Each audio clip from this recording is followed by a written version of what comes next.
श्री दुर्गा सप्तशती तीसरा अध्याय। सेनापतियों सहित महिषासुर का वध। महर्षि मेधा ने कहा, महिषासुर की सेना नष्ट होती देखकर उस सेना का सेनापति चिक्षुर क्रोध में भर देवी के साथ युद्ध करने के लिए आगे बढ़ा। वह देवी पर इस प्रकार बाणों की वर्षा करने लगा मानो सुमेरु पर्वत पानी की धार बरसा रहा हो।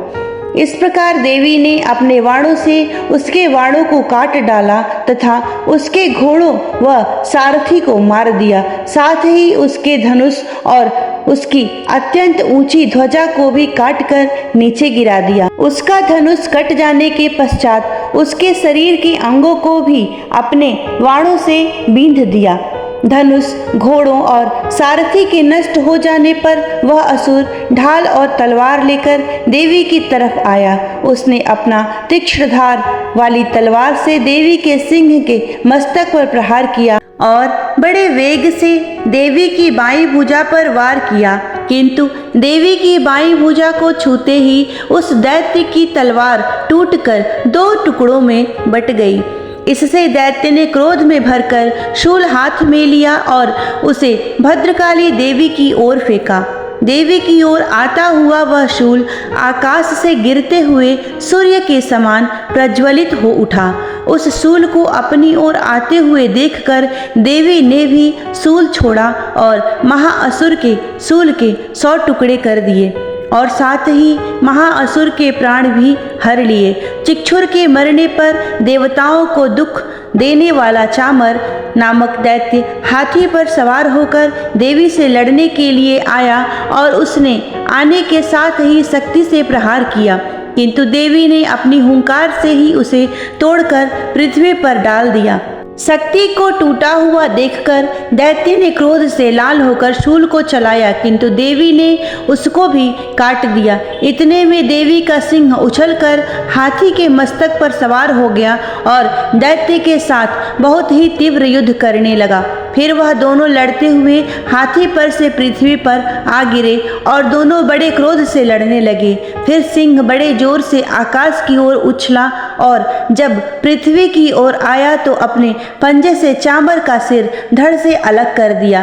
क्रोध से भरी हुई देवी ने शिला और वृक्ष आदि की चोटों से उदग्र को भी मार दिया। कराल को दांतों, मुक्कों और थप्पड़ों से चूर्ण कर डाला। क्रुद्ध हुई देवी ने गदा के प्रहार से उद्यत दैत्य को मार गिराया। भिंदीपाल से वाष्पकल को, वाणों से ताम्र तथा अंधक को मौत के घाट उतार दिया। तीनों नेत्रों वाली परमेश्वरी ने त्रिशूल से उग्रास्य, उग्रवीर्य और महाहनु नामक राक्षसों को मार गिराया। उन्होंने अपनी तलवार से विडाल नामक दैत्य का सिर काट डाला तथा अपने बाणों से दुर्धर और दुर्मुख राक्षसों को यमलोक को पहुंचा दिया। इस प्रकार जब महिषासुर ने देखा कि देवी ने मेरी सेना को नष्ट कर डाला है, तो वह भैंसे का रूप धारण कर देवी के गढ़ों को दुख देने लगा।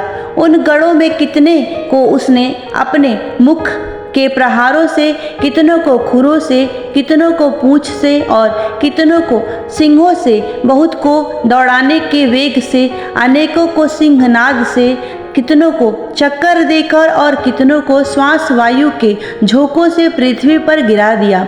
वह दैत्य इस प्रकार गढ़ों की सेना को गिरा देवी के सिंह को मारने के लिए दौड़ा। इस पर देवी को बड़ा गुस्सा आया। उधर दैत्य भी क्रोध में भरकर धरती को खुरों से खोदने लगा तथा सिंहों से पर्वतों को उखाड़ उखाड़ कर धरती पर फेंकने लगा और मुख से शब्द करने लगा। महिषासुर के वेग से चक्कर देने के कारण पृथ्वी क्षुब्ध होकर फटने लगी। उसकी पूंछ से टकराकर समुद्र चारों ओर फैलने लगा। हिलते हुए सिंहों के आघात से मेघ खंड खंड हो गए और श्वास से आकाश में उड़ते हुए पर्वत फटने लगे। इस तरह क्रोध में भरे हुए राक्षस को देख चंडिका को भी क्रोध आ गया और वह उसे मारने के लिए क्रोध में भर गई।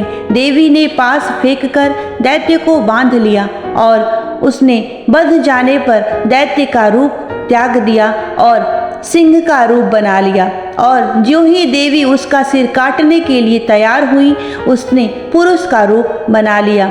ज्यों ही हाथ में तलवार लिए हुए देवी ने तुरंत ही अपने बाणों के साथ उस पुरुष को उसकी तलवार ढाल सहित बिंध डाला।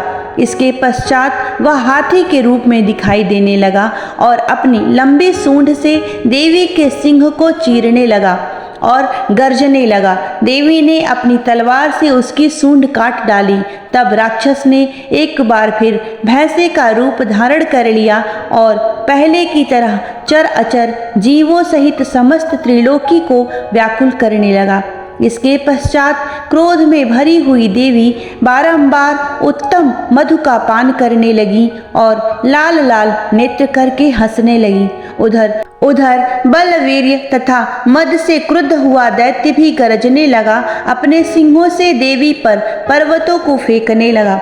देवी अपने बाणों से उसके फेंके हुए पर्वतों को चूर्ण करती हुई बोली, ओह मूढ़, जब तक मैं मधुपान कर रही हूँ तब तक तू गरज ले और इसके पश्चात मेरे हाथों तेरी मृत्यु हो जाने पर देवता गरजेंगे। महर्षि मेधा ने कहा।